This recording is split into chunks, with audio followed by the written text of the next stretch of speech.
it's lovely to sort of fly in as one does as a guest into another home, the home you've all created here that Dai and Keshav have been nurturing with all of you for 15 years, something like that. And, you know, pilgrimage is a big part of the spiritual path, especially as one gets a little older. One is encouraged to remove a little more from the outer responsibilities of life, of family, of all the things we did, our responsibilities in the world, and remove ourselves a little bit to get ready for what Swami Kriyananda called the final exam, which is when the soul says, enough of this incarnation, I'm going back to the astral world, and this incarnation is going to be finished. I'll refresh myself, and for most of us come back again for another round or so, and for some of us maybe it'll just be the last one. We can always hope and hold it open. But it's really always very touching to come into an Ananda center, maybe especially for the first time. I don't know, there's something fresh about seeing something the first time as a traveler. But to come into this center and see, it's a pilgrimage spot. You know, just sometimes things in your own neighborhood you don't really appreciate as much as when people come and visit you. I grew up in Washington, D.C. area, and whenever people would come from out of town, they would want to see, of course, the Washington Monument, the Jefferson Memorial, all the beautiful sort of heralds of our democracy in the United States, all those monuments of the great souls, the founding fathers. And we lived, 15 minutes away in the car. We never went. They were just, we drive by, oh, Thomas Jefferson, oh, Abraham Lincoln, oh, the Washington Monument, and wave. But when friends would come, we would get in the car and they would be wide-eyed and reverential because, democracy is a pretty precious thing. The founding fathers of the U.S. were leaving so they could have religious freedom, so it was a country founded for God, in God, with the hopes of having God be all a part of it.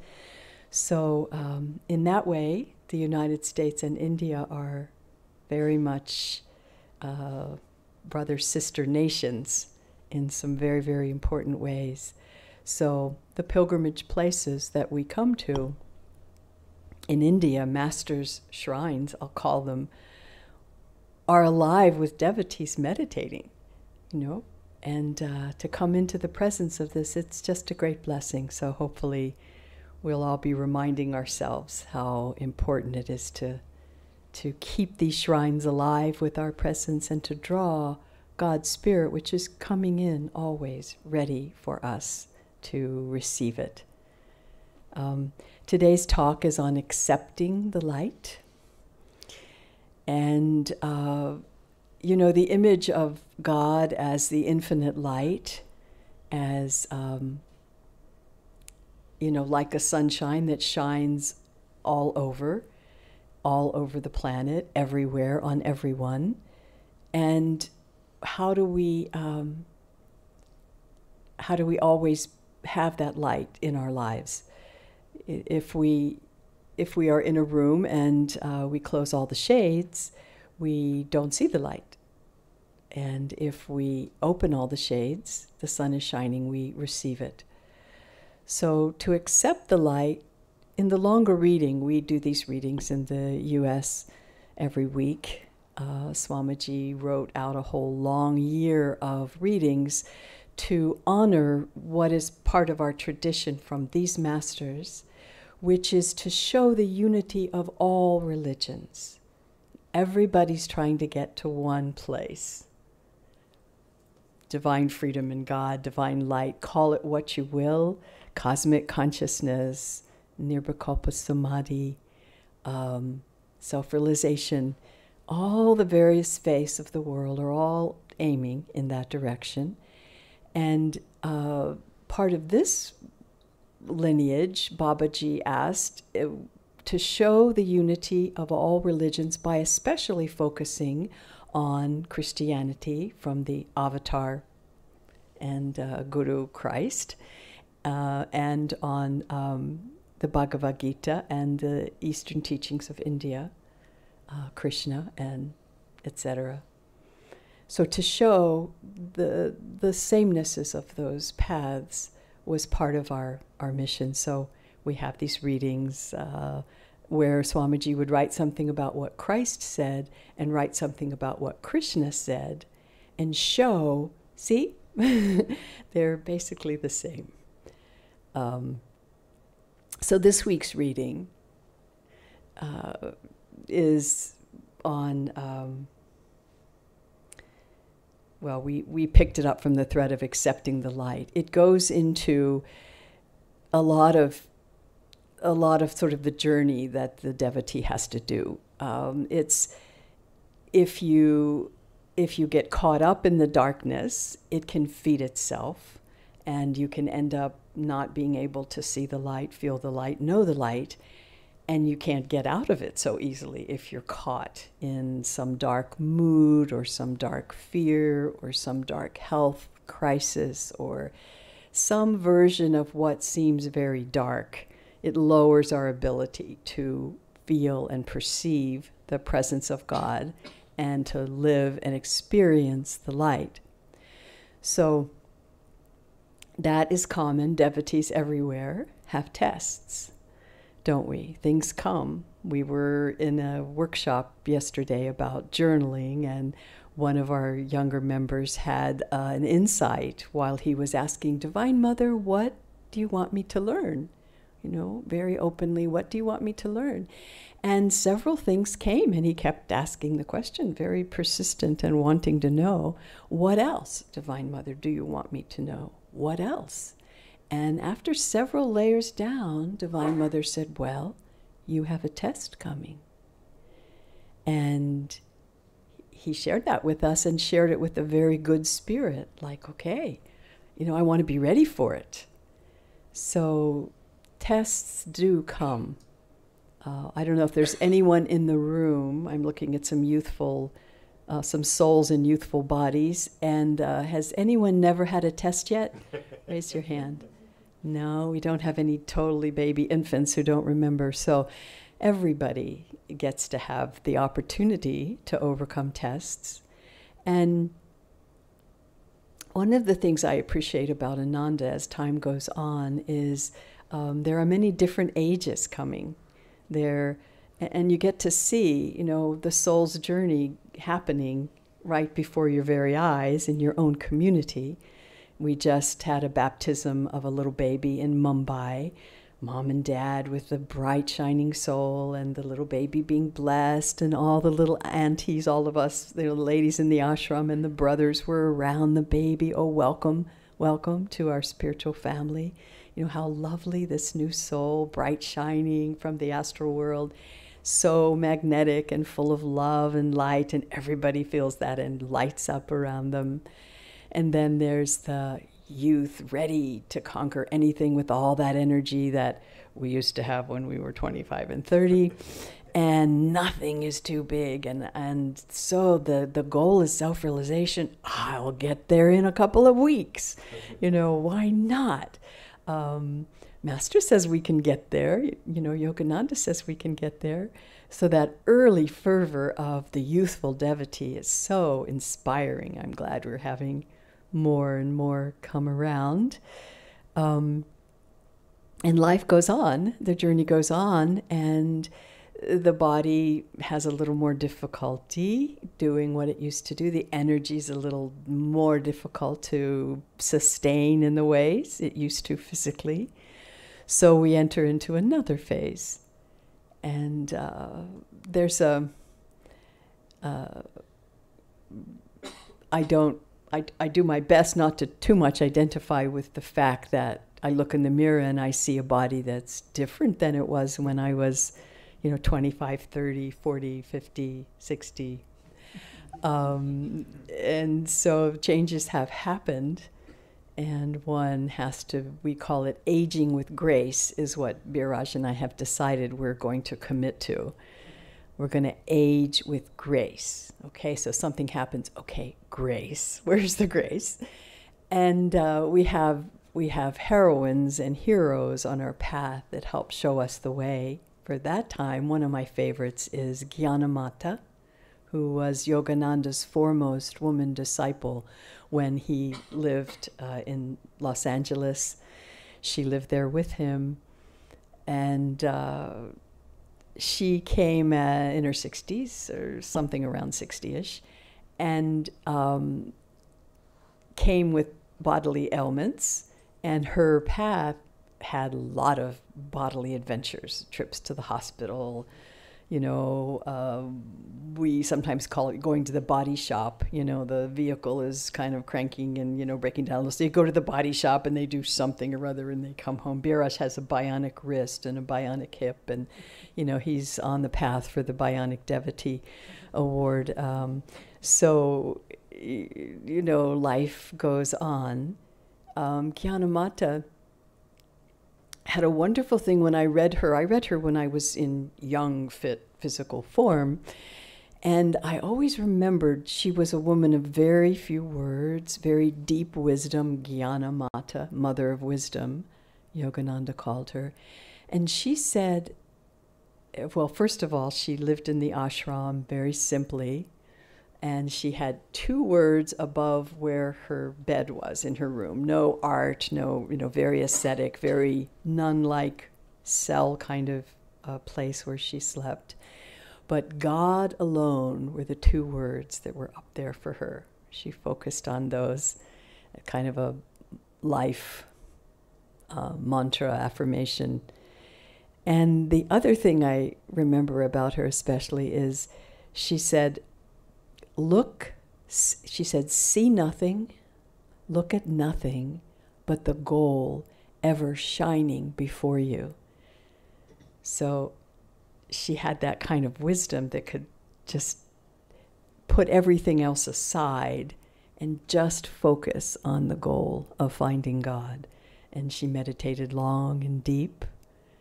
And but that life of focus, as she was in her age, in her elder years, I found a very inspiring, you know. And as my body gets more there, I'm thinking, yeah, you know, I'm going to read her again. But how we affirm the light in the face of what it is, whatever it is, our challenges are. You know, well, we've come to the right place, haven't we? Good for us. We chose a path that has not one guru, self-realized master avatar, not 2 gurus, self-realization realized avatars, 5 of different temperaments, you know.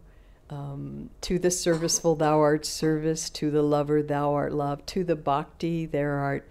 You know, there's Yogananda and Christ up there saying just love, love Divine Mother. You know, giving message. There's Sri Yukteswar, you know, discriminating. And all yogis saying, come to bliss. You know, bliss is your nature. So we have a good team looking out for us, good mentors, good,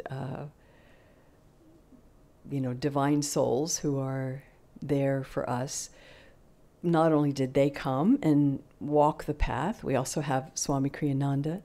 No small thing to see someone who lived in our age, at our time, who came into this life to Yogananda, totally dedicated his life, wasn't completely liberated, wasn't a Jivan Mukta at first, but walked a path that then he was able to be a Jivan Mukta at his death, as promised by his guru. Your freedom will come at the end. And so we're in very, very, very good company. We've chosen very good company. We've chosen a path that has spiritual community as part of its way, so that it's accessible. People come together, and it's easy to talk to people who have been meditating a long time. They aren't off in a cave. You don't have to make an appointment 3 months out or hope they're going to come to town once in a while. You know, they're accessible. You can talk to them. And we have gurubais who are like us. We're all walking it. You know, we're trying to remember to meditate every day. We're trying to have the time to meditate. We're trying to have the concentration to go deep in meditation. So we're in company of souls who are also doing the same thing, doing it together. And that's a very great blessing. Yogananda said, satsang is one of the most important parts of the spiritual path. There's techniques, yes, we have all of our techniques. Wonderful, we have our favorites, we have our most powerful.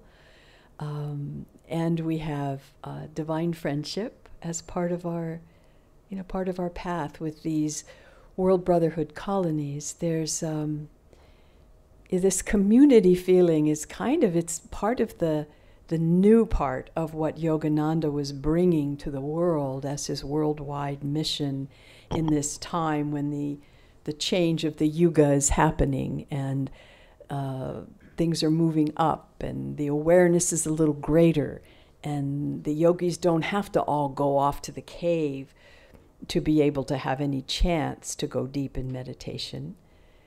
The world's a little bit easier, but the distractions are still very, very, very big and numerous. But he said, why don't you bind together, live together in communities, colonies, World Brotherhood colonies. So he launched a movement very powerfully. I'm sure you've all heard that powerful exhortation he gave for all the youths to make this happen. And what we have, as we're sort of flying in and seeing, we have these little communities, centers in India.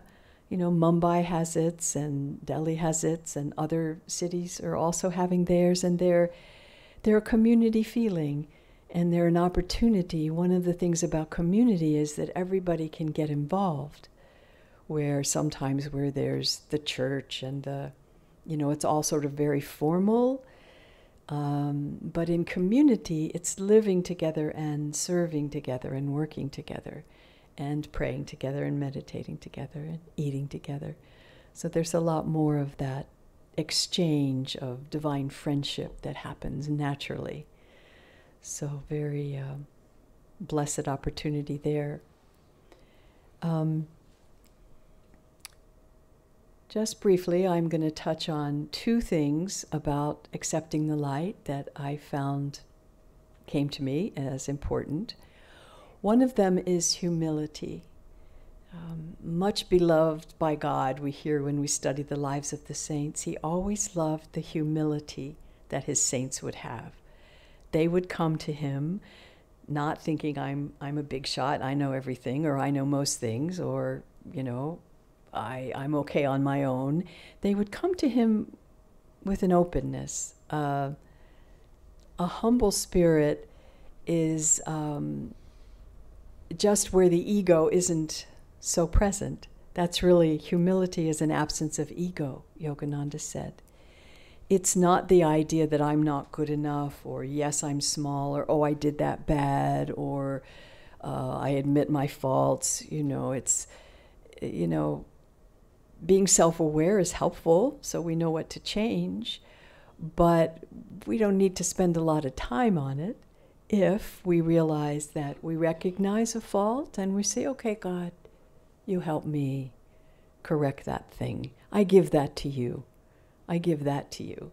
It's easy to give God the wonderful things that happen, a perfect day, a grandchild, a wonderful gifts of life. Oh, thank you, God, that came from you. Thank you. But also giving him, I just made a mistake. Oh, horrible. I better clutch that to myself and let nobody see that. Well, that's just sort of letting the darkness hide in the darkness. Whereas if we want to bring in the light on those places of our life that are not yet perfect, we want to bring God in there. And one of the ways is to say, you take my mistake. Yogananda said, God likes that when you give him the fault. It's your fault. You know, you made me this way. You have to change me. You know, you have to do it. Because we can change little things of ourselves with our disciplines and our work, but when it comes to the big changes, I don't know about you, but I don't want to wait that long to work out every little bad karma that happens with my actions that I make mistakes about. I want it to be faster, and the fastest way to God is love, and to allow God's love to come in right away when we make a mistake, because usually that's when we close the blinds. I don't deserve your love because I'm not good enough. Well, I need your love even more because I'm not good enough. You know, you have to help me here. So we have to invite in the light. So humility is that receptivity that says, I don't know, and I can't change everything myself. I can't get to God myself. I can't make the big changes in my life that maybe are right in front of me myself. But God, with you as the doer, show me. We can do it together. We can do it together. Anything. God, you can do anything. Let me just follow you through this place of test and trial and challenge. And there's a place in there about accepting the light, really receiving the light. It's in the readings we hear this little place where it says it's an act of will. It's an act of will. You know, this is a path of love and open-heartedness and bhakti and feeling the presence of God and lovely ways to commune with God with devotion. And there's also Paramhansa Yogananda and Swamiji both were very strong-willed devotees who said, you need to develop your will. You need to use your will in the right ways. You know, not to say, I will get my way. Yeah, the ego can, you know, get pretty frozen in places with that. But I am willing to receive your light. I am willing to receive your guidance. I am willing. We did a course once in affirmations, and there was someone who had worked with patience, a naturopathic person who was helping us lead this healing retreat with affirmations. And she said she knows patients, and they come to her, and she gives them advice, and they have a hard time taking it, and so she's kind of learned to work with them in various ways. She says, okay, so are you willing to be well? And they'll go, yeah, you know, kind of, not really convincing her. Well, are you willing to be well? And they go, well, yeah, I think so. Are you willing to be well? So she had to step it back to find a place where the willingness could start flowing. You know, are we willing to turn a little bit away from the darkness to the light? Are we willing to open a little bit of the curtain so the light can come in when we're thinking I want to be under the covers and it's too much, or this test is too big, or my body hurts too much, or, you know, things that happen. Are we willing to lift up our eyes just here and say, God, the light is up there. Let me lift my eyes to the light. Just, Yogananda said, if we have moods or bad feelings, or, you know, we just find ourselves in a funk, low energy, we could call it, in various ways. He said, if you'll just focus at the point between the eyebrows, that one technique, just put your gaze there, will your mind to go there, will your energy to go there, and hold it there for a little bit, see what happens. It's a very good, I've tried it from time to time when I wasn't able to lift my energy by the normal, easy ways. Just focus at the point between the eyebrows. And then, if I'm starting to get in the spirit of the thing, I can call to God there. Come to me. I know you're out there through that spiritual eye, through that star. I know you're there. I hope you're there. I think you're there. I read you were there. I'm willing to be willing that you're there. My attention is going to go there. It's just that turning the switch on, turning the switch between the darkness, the negativity, the attachment to the small, the contractive heart, the fear, any of those. I love how Teshwar would always just get really concise with the path. He said there are 8 meannesses of the heart. So if anything's going wrong, and I don't know what it is, sometimes I'll pull out his list and read through those 8 meannesses of the heart, which I will not say now because there isn't time, but his book, The Holy Science, has it. I'm sure on Google one can find it. The 8 meannesses of the heart. And there's easy remedies to every one of those meannesses of the heart. And it's fun if you find yourself, we are explorers in this world of solution consciousness and finding a way to live in the light and live with greater joy. We're adventurers, we're explorers. So look for the clues that are there. I feel fear. What do I do about that? One clue, love, is the antidote to fear, as an example. But there are antidotes to all of those things. So the light shines always, never goes away. If we're quiet enough, we can see the inner light we are promised, we are told, and we can feel it, and we can see it, and we can notice it. And if we continue to focus our attention going to those places with those people at those times, in those ways that we feel closest to the light, we will move into that state of consciousness that is constantly in the light.